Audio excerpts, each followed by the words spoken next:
Welcome back students to chapter number 6 of physical education, test and measurement in sports। यानी खेलों में आपके जो निरीक्षण है तथा मापन है, इस चैप्टर में हम उसे कवर अप करेंगे। तो हमारा पहला टॉपिक रहेगा 6.1 का गतिज योग्यता यानी मोटर फिटनेस। उसके अंदर जो हम टेस्ट कवर अप करने जाएंगे वो सारे टेस्ट होंगे ये 7 टेस्ट।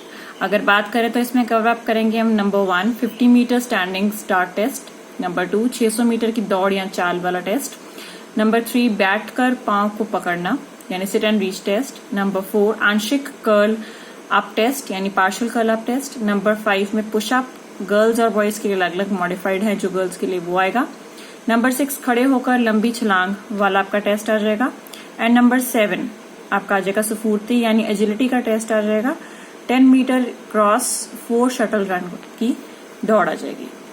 अगर हम पहले टेस्ट की बात करें तो वो था हमारे पास 50 मीटर स्टैंडिंग स्टार्ट टेस्ट यानी 50 मीटर स्टैंडिंग स्टार्ट टेस्ट। इसमें क्या करना होता है, प्रशिक्षण में रिकॉर्ड किए गए समय में एक अधिकतम 50 मीटर की स्प्रिंट दौड़ शामिल होती है।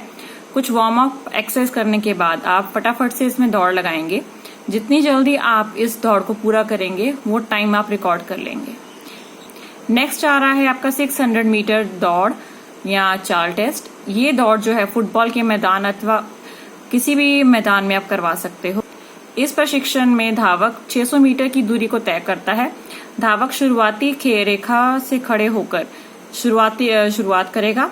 वह बीच में चल सकता है, दौड़ सकता है, जैसे उसको ठीक लगे वो उस काम को पूरा कर दे, और जब वह फाइनल लाइन पार करता है तब उसका समय हम माप लेते हैं। नेक्स्ट टेस्ट आया आपका sit and reach test. Sit and reach test विशेषकर निचली कमर और हैमस्ट्रिंग मांसपेशियों की लचकता को नापने के लिए किया जाता है।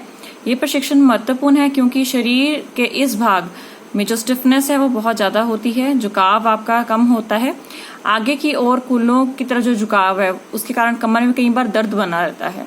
सो ये प्रशिक्षण जो है सर्वप्रथम 1952 में वेल्स और डिलन द्वारा प्रस्तुत किया गया था, और इसका पर्पस यही था कि जितना हो सके आपकी फ्लेक्सिबिलिटी, लोअर फ्लेक्सिबिलिटी को नापने के लिए टेस्ट किया गया था। इसके लिए जो इक्विपमेंट्स रिक्वायर्ड है वो हमें एक रूलर चाहिए, एक बेंच चाहिए या एक सेट करने के लिए जो बॉक्स चाहिए वो चाहिए, जिससे हम अपना नाप सकें, जिसमें 0 का निशान लगाया हो, और हम ये भी देख लें कि कितनी दूरी हम तय करते हैं उसको नापने के हमारे पास इंची टेप होनी चाहिए। जैसा कि आप देख पा रहे हैं, this is sit and reach test. अगर प्रोसीजर की बात की जाए तो इस प्रशिक्षण में जमीन पर बैठकर टांगों को सामने की ओर सीधा फैलाना है, जूते और मोजे उतार देने हैं, पांव की एड़ियों को बक्से के साथ लगाकर रखा जाता है, दोनों घुटनों को जमीन के साथ सीधा लगाकर रखा जाता है, और एक सहायक की सहायता से घुटनों को पकड़कर रखा जाता है ताकि घुटने ना मुड़े। जिस कर्ता या व्यक्ति का प्रशिक्षण किया जाता है वह अपनी भुजाओं को आगे की ओर सीधा फैलाता है और बक्से पर लगी रेखा के आगे अधिक से अधिक बढ़ने का प्रयत्न करता है। ये ध्यान रहे कि उसके दोनों हाथों की उंगलियों के छोर एक समान स्तर पर सीधे आगे बढ़ें। ये भी ध्यान रखें कि जो अधिकतम दूरी है वो झटके के बिना ही आप तय करें। जो व्यक्ति परफॉर्म कर रहा है यानी जो वक्ता है वो कम से कम 1 या 2 सेकंड के लिए इसको टचिंग को बनाए रखे, और ये एक्सरसाइज करने से पहले हम जरूर कहते हैं कि आप वार्मिंग अप कर लें थोड़ी सी, ताकि फ्लेक्सिबिलिटी आपके अंदर आ जाए। अगर हम स्कोरिंग की बात करें तो अगर वो 10 सेकेंड्स तक इस टच को बनाए रखता है बेंच के साथ या बॉक्स के साथ तो हम 10 आउट ऑफ 10 स्कोर देंगे। अगर वो एक भी बार इसको टच नहीं कर पाता है तो स्कोर 0 आएगा। नेक्स्ट आ गया आपका पार्शियल कर्ल अप टेस्ट।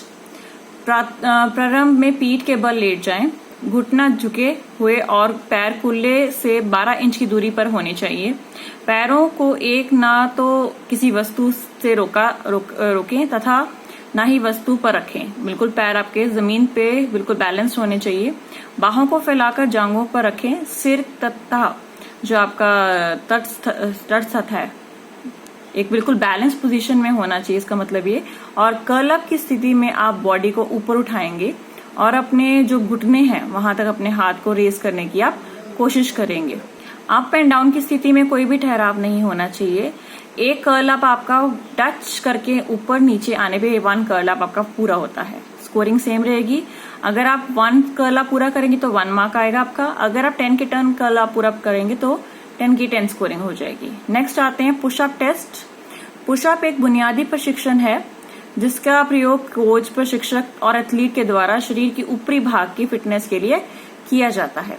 ये सरल परीक्षण आपको अपने स्वयं के ऊपरी शरीर की मांसपेशियों को अपनी आयु एवं लिंग के अन्य लोगों से तुलना करने और समय के साथ अपनी फिटनेस को जांचने में भी सहायता प्रदान करता है। पुशअप्स जो है वो केवल ऊपरी शरीर की ताकत और सहनशीलता के निर्माण करने का ही एक शानदार तरीका है। अगर बात की जाए तो ये गर्ल्स के लिए अलग है और बॉयज के लिए अलग है।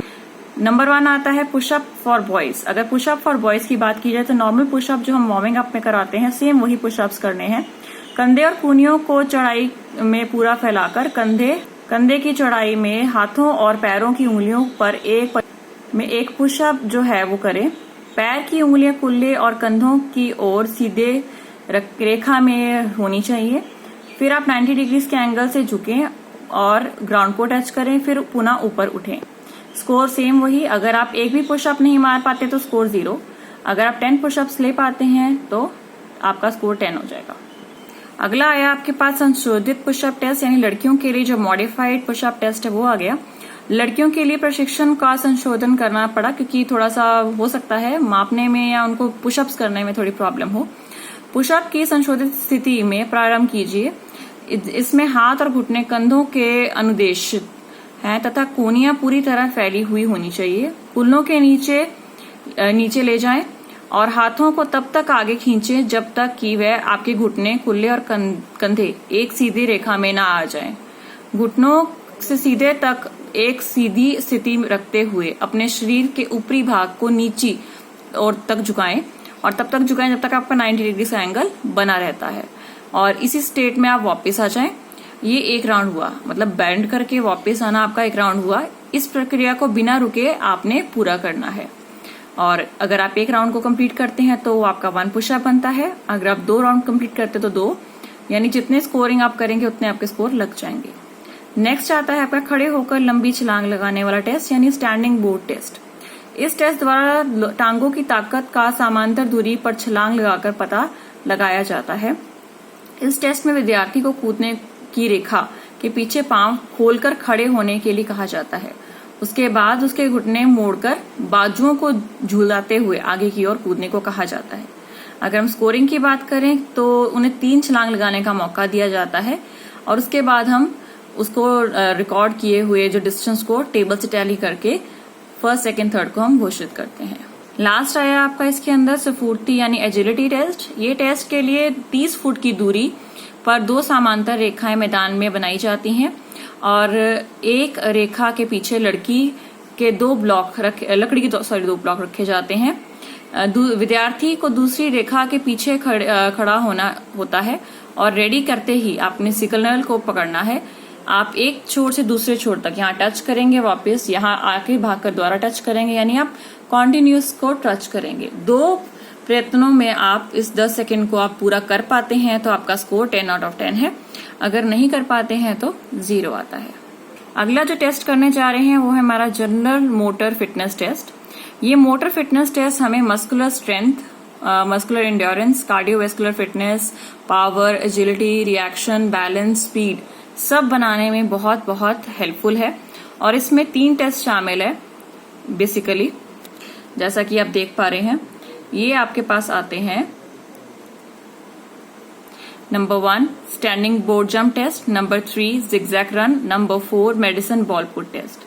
अगर मैं स्टैंडिंग बोर्ड जंप की बात करूं तो जैसा कि आप पिक्चर में भी देख पा रहे हैं, ये आप स्टैंड करके जो पिछले टेस्ट में किया बिल्कुल खड़े होकर इसको टेस्ट को करना है हमने पूरा। विद्यार्थी के प्रारंभिक रेखा के पीछे पैरों को एक दूसरे के समांतर रेखा के साथ खड़ा करने को कहा जाता है। उसके बाद उसे दोनों पैरों के साथ जोड़कर टांगों को बदले हुए या बिना उसको भागे हुए आपने छलांग लगानी है। जितनी दूरी की आपकी छलांग होती है वो हम रिकॉर्ड कर लेते हैं। तो स्कोरिंग के लिए जो जंप आप रिकॉर्ड करते हो उसी के बुनियाद पर हम आपको फिर स्कोर्स प्रदान करते हैं। नेक्स्ट आ रहा है हमारा जिगजैग रन टेस्ट। ये टेस्ट जो है इसका उद्देश्य ये है कि आप कितनी स्फूर्ति के साथ घूमकर वापस अपनी जगह पे आते हैं।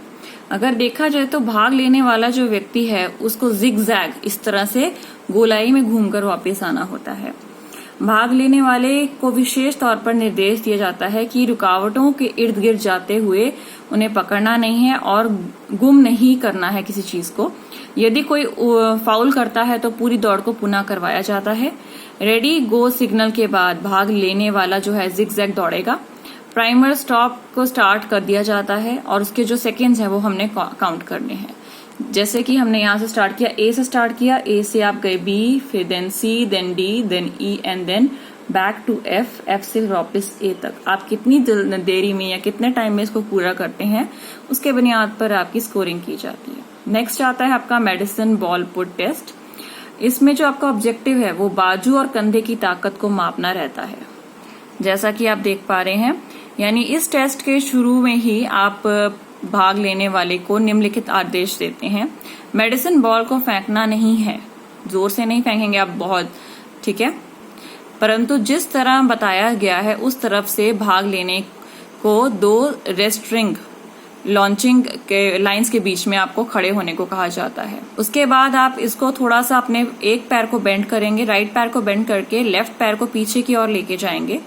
देन वही शॉर्टपुट वाली पोजीशन बनाएंगे and you will throw the ball.